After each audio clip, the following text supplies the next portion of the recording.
My dad threw my Christmas gifts in the snow, then froze when he learned what I really owned. Stick with me while I share my story, and if it touches you, don't forget to support our channel by hitting that subscribe button, dropping a like, and sharing it with the people you care about. It was Christmas morning, and I was more excited than ever. I had been saving for months, working extra shifts at the diner, and carefully picking out presents for my mom and a few friends. I thought this Christmas would be different, a little warmth in a house that always felt cold. But I was wrong. As I placed the gifts under the tree, my dad, Richard, stormed into the living room. His eyes were sharp, his face cold as ice. "What is this?" he snapped. "Why are you wasting your time on this nonsense?" Before I could explain, he grabbed the boxes and threw them straight into the snow outside. I ran to the window, heart pounding, watching my hard work being destroyed. The snow, white and pure, now held all the tiny tokens of love I had carefully chosen. My mom, Linda, stood behind me, silent and hurt. She tried to calm my dad, but he barely noticed her. He always did this, everything had to be his way, and any attempt I made to be thoughtful was met with anger or ridicule. The tension in the room was unbearable. I felt small, invisible, and furious all at once. I wanted to scream, to throw something back, but I didn't. I had learned long ago that fighting him only made things worse. Instead, I swallowed my tears and walked quietly to my room, the sound of snow crunching under the boxes still echoing in my mind. That's when I remembered something. He didn't know everything. He had always underestimated me, thought I was naive and powerless. But I had been keeping a secret, something I had worked on quietly, without anyone knowing. And this Christmas, it wasn't just about gifts. It was about proving that I wasn't weak, that his control didn't define me. As I sat by the window, looking out at the snow-covered gifts, I started planning. He thought he had me figured out, thought he could break me with his anger and his coldness. But I had patience, and I had a plan. One day, he would see that all his arrogance and cruelty could not stop me. One day, he would freeze in shock at what I really owned, not the presents under the tree, but something far more powerful, something that belonged entirely to me. Christmas morning felt like a failure, but it was the beginning.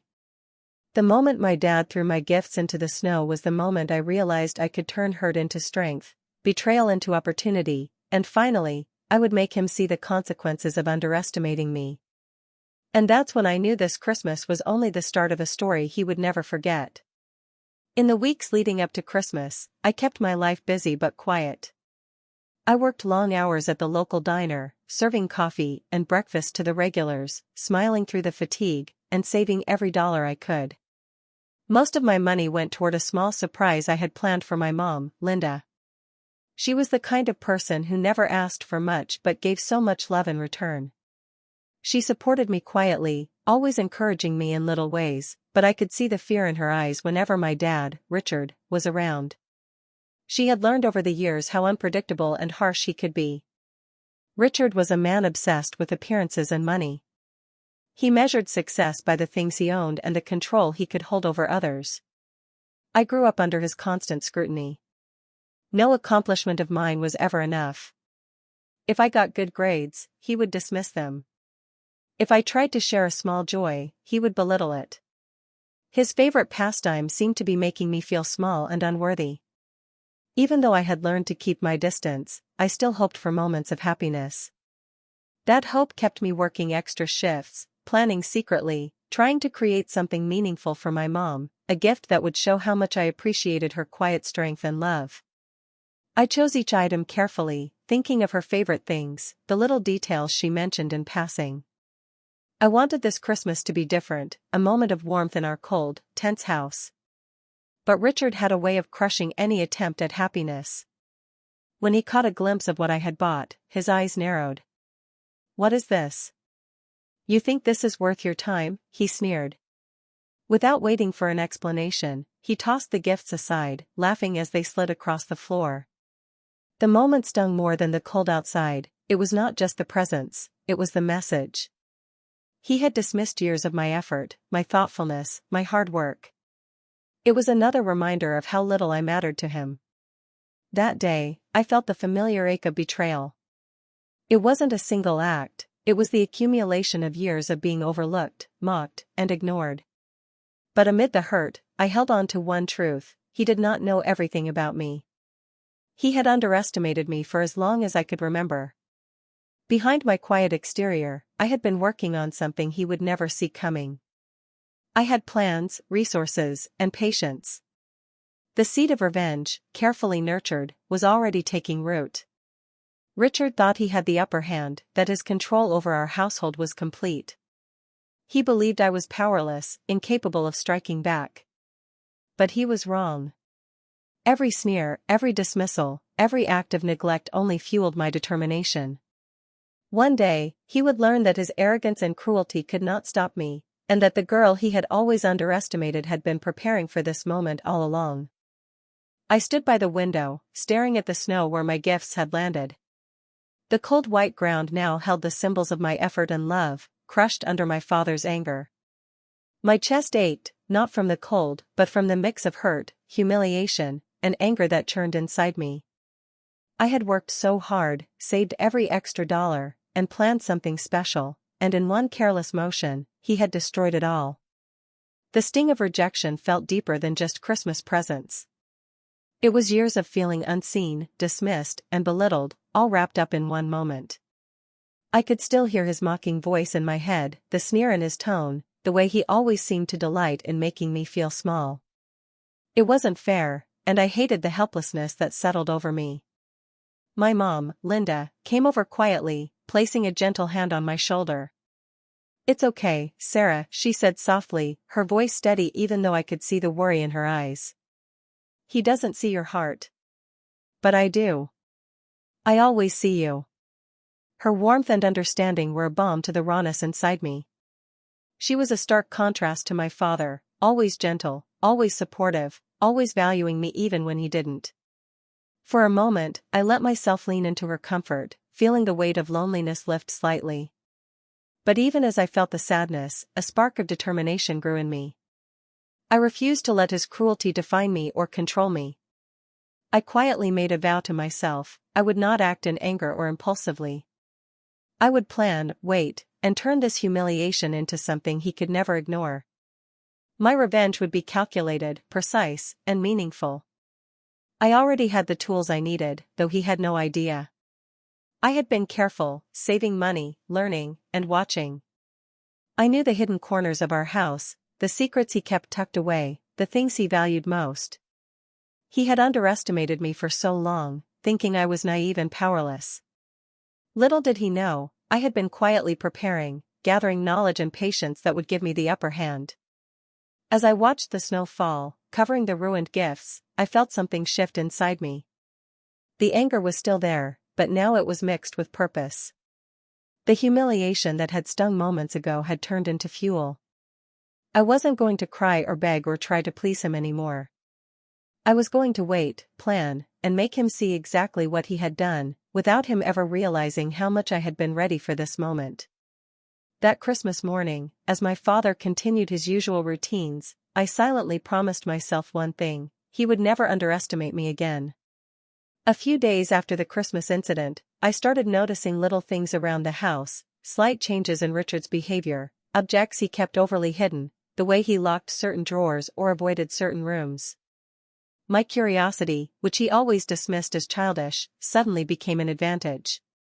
I began quietly investigating, taking note of patterns, paying attention to what he valued most. It didn't take long before I discovered the truth: he had been hiding money and valuable collectibles all over the house. Old coins, rare watches, stacks of cash tucked away where only he thought to look. The discovery shocked me, but it also gave me a sense of control I hadn't felt before. Richard had spent years underestimating me, thinking I was naive and obedient. He had never imagined I could notice, remember, and piece together the clues he left behind. Suddenly, the power dynamic in our house felt different, and I realized that I could turn his arrogance into my advantage. I didn't rush. I knew that acting impulsively could ruin everything. Instead, I began planning a subtle and calculated way to expose his greed without breaking any rules or laws. My goal wasn't to steal or destroy, it was to make him see that his arrogance and cruelty had consequences. Every step had to be precise, every action thought through. Even a single slip could alert him and ruin months of careful observation. To help me, I turned to my friend Ethan. He was wise beyond his years, someone I trusted completely, and he had experience in thinking strategically. We would sit quietly in the evenings, discussing plans, weighing risks, and coming up with ways to stay patient. Ethan reminded me constantly that the best revenge is measured and controlled. Let him think he's untouchable, he said once. Then, when the moment comes, he won't know what hit him. His advice strengthened my resolve and reminded me that patience could be far more powerful than rash action. Every day, I watched Richard more carefully. I noted how he bragged about his collections when my mom wasn't around, how he hid his valuables in places he considered foolproof. He had no idea that I knew. Each detail I discovered added to my plan, giving me more ammunition for the eventual moment when he would have to face the truth. As I moved quietly through the house, pretending to do homework or chores, I felt a growing sense of empowerment. The humiliation of Christmas morning still stung, but now it was mixed with determination. I wasn't just angry anymore, I was prepared. I had patience, strategy, and a secret knowledge he would never suspect. Richard thought he controlled everything, but he had never counted on me noticing the small details, never imagined I could turn observation into power. And slowly, quietly, I began setting the stage for a reckoning that would leave him stunned.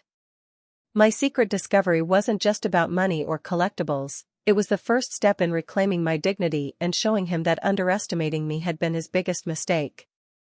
I moved carefully in the days that followed, testing small things to see how Richard would react. I didn't touch anything valuable or do anything reckless. Instead, I left harmless little hints, barely noticeable changes that would only bother someone who was secretly hiding something. I shifted a drawer slightly out of place. I moved a small box on a shelf an inch to the left. I opened a closet he rarely used and let it stay open just a little wider than before. They were tiny actions, nothing that could be blamed on me directly, but enough to unsettle someone who guarded his possessions like treasure. At first, Richard didn't say much. But I watched him closely. He paused longer at the drawers he usually brushed past. He adjusted things twice instead of once. He double-checked places that only he ever cared about. I could almost see the unease building in him. His eyes narrowed more often, like he was sensing something he couldn't explain. That shift in his behavior told me everything, I was getting to him. I didn't stop there. Whenever he passed by, I made sure he noticed I was calmer than usual, more observant, less reactive. I didn't talk back, didn't flinch, didn't show any fear. That alone was enough to throw him off balance. He had always fed off my silence or my tears, but this time, I gave him nothing. Just quiet, steady confidence. It was subtle, but the change in me made him uncomfortable. He studied me longer than before, as if trying to read something in my expression. One evening, I walked through the hallway where he kept one of his hidden stashes. I paused casually, looking at a picture on the wall, pretending to admire it. Richard appeared suddenly, his voice sharp. "What are you doing here?" he asked. I turned slowly, keeping my expression calm. "Just looking around," I said. The uncertainty in his eyes told me he felt the shift. He didn't say more, but he lingered near that hallway for the rest of the night. Even though my tactics were small, they worked like steady drops of water wearing down stone. I could see it in his tightened jaw, the way he hovered around his hiding spots, the anger he tried to hide under his usual coldness. He knew something felt off, but he couldn't figure out what. That was exactly the tension I needed. Still, there was a quiet conflict inside me. Part of me wondered if I was becoming too much like him, cold, calculated, distant. I questioned whether this was right or if I was crossing a line. But every time that doubt crept in, I reminded myself of the years of belittlement, the ruined Christmas morning, and my mom's tired eyes. I wasn't doing this for cruelty.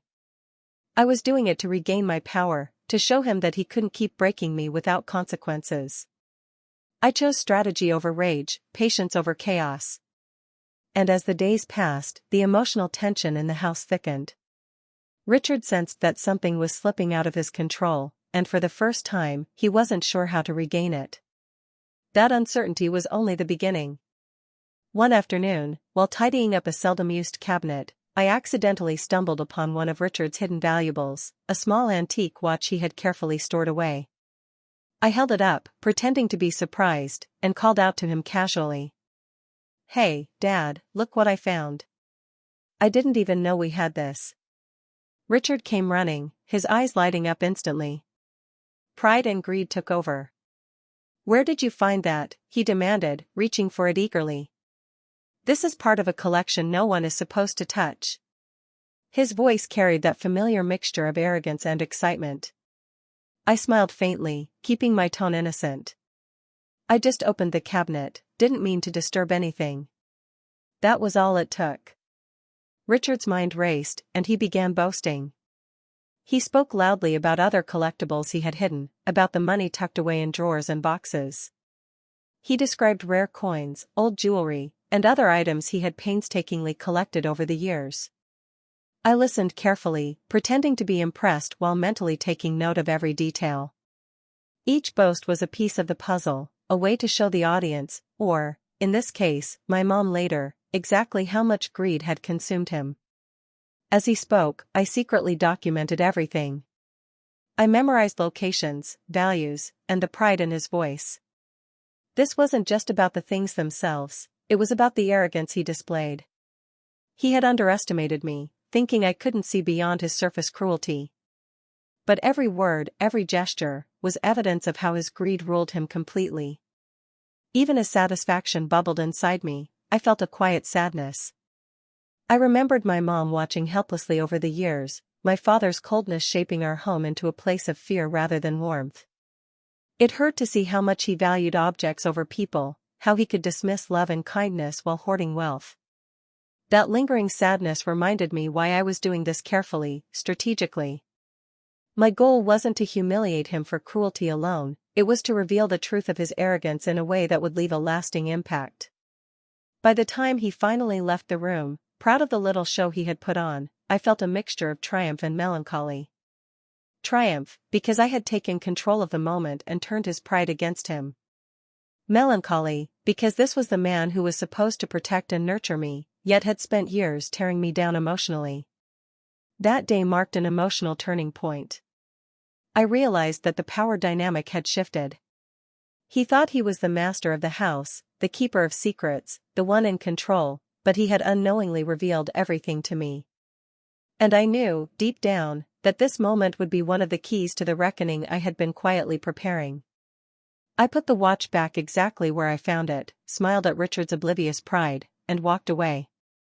Inside, I felt a growing mix of anticipation, resolve, and quiet sorrow. This was only the beginning, but the first significant step toward making him truly understand the consequences of underestimating me.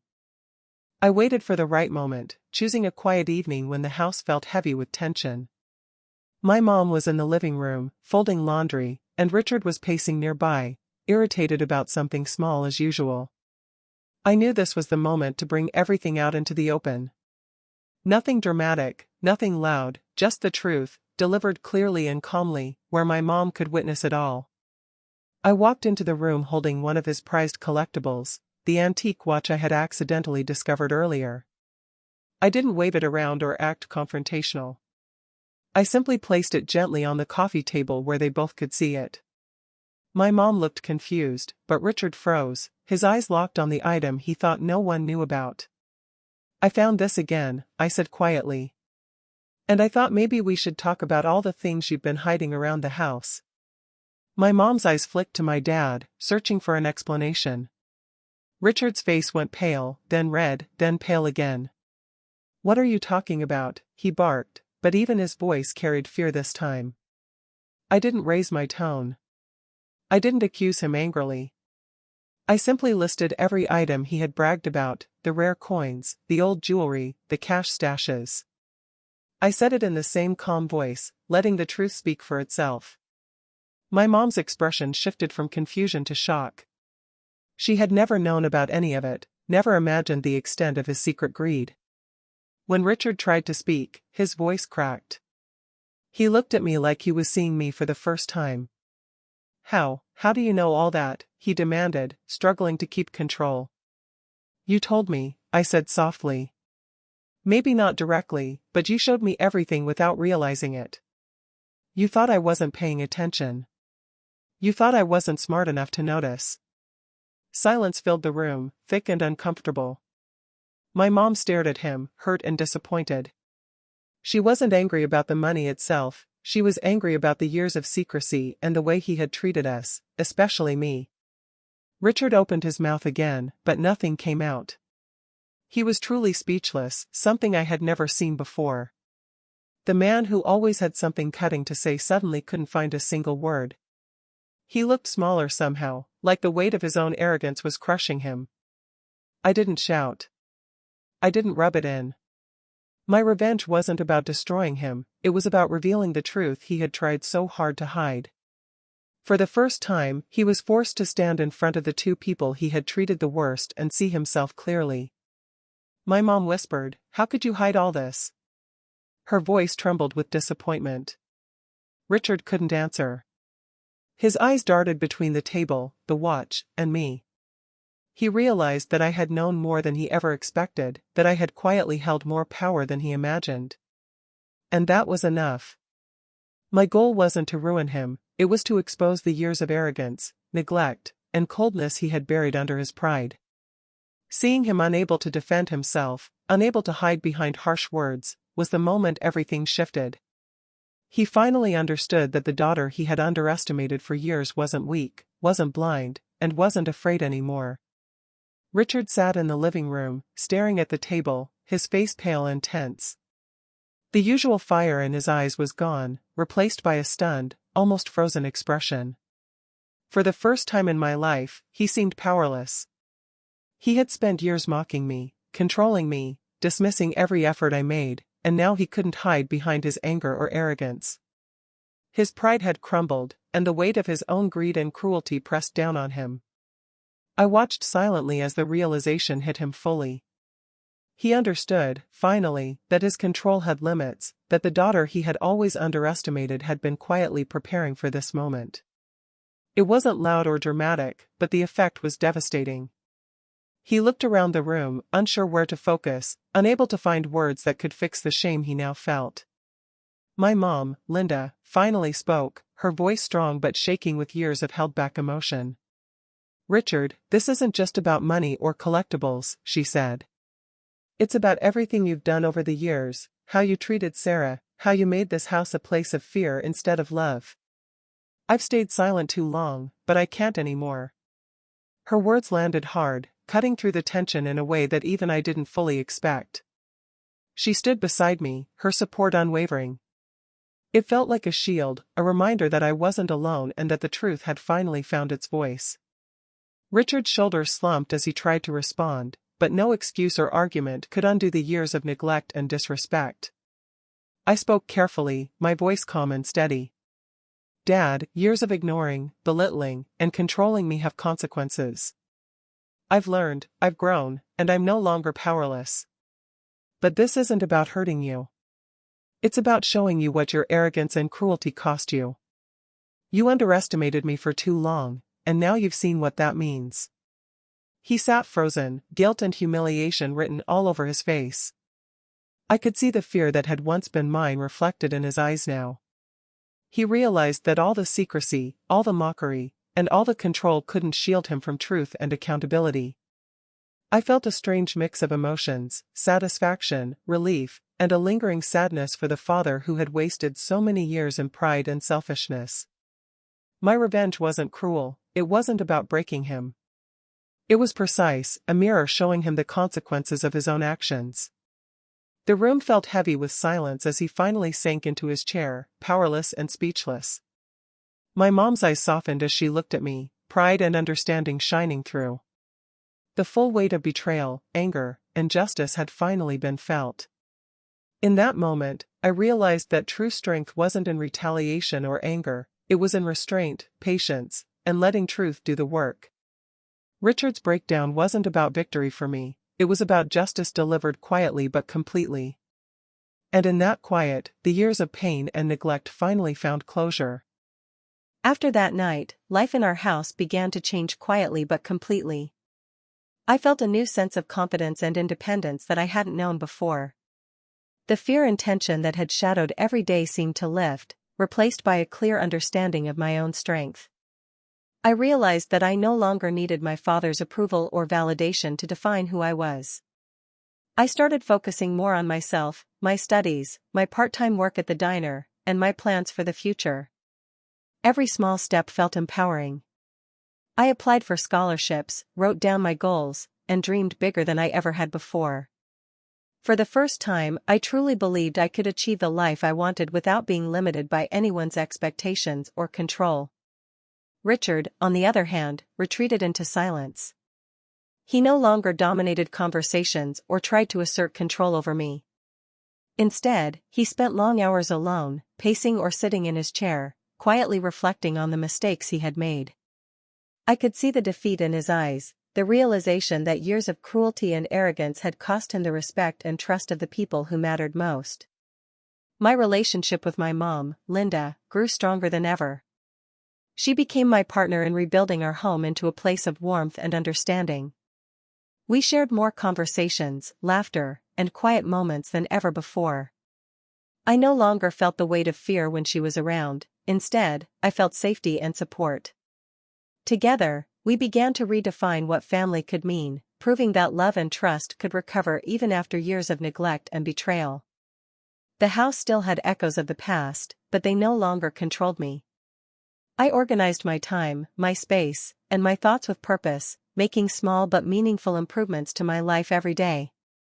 I also made plans for the future, a scholarship application that could open doors, ideas for a small business I had always dreamed of, and a commitment to keep working toward independence.